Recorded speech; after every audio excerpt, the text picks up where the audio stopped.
addunyaa akhiraa yoomiyuun gammadu namni rabbi dhiisee waan biraa badu. Addunyaa akhiraa yoomiyuun gammadu namni rabbi dhiisee waan biraa badu. Hanqindee hin qabne ahadu samadu hin dhalanne ati ilmas dhalteen qabdu.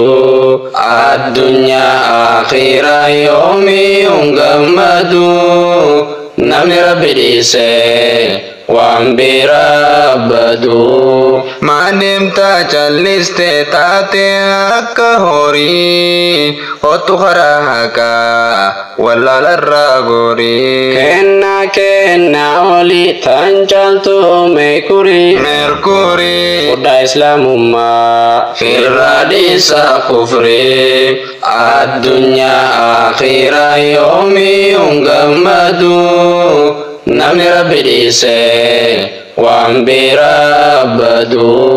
Jireenya gammachuu kan hin qabne aarii onnirraa si dhiite dhabamsiisti sharrii. Isirraa hin gartu rakkoon fi hiraarii amantii qulqulluu dhabamsiistu kufrii. Addunyaa akhiraa yoomiyuun gammadu namni rabbi dhiisee waan biraa badu. Addunyaa akhiraa yoomiyuun gammadu namni rabbi dhiisee waan biraa badu. Hanqindee hin qabne ahadu samadu hin dhalanne ati ilmas dhalteen qabdu.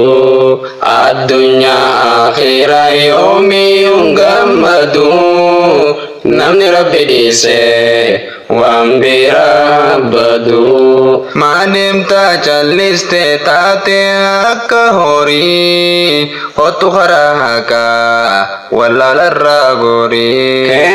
Kenna oli tan caaltu meekurii fudhaa islaamummaa irraa dhiisa kufrii. Addunyaa akhiraa yoomiyuun gammadu namni rabbi dhiisee waan biraa badu. Namni rabbi dhiisee waan biraa badu.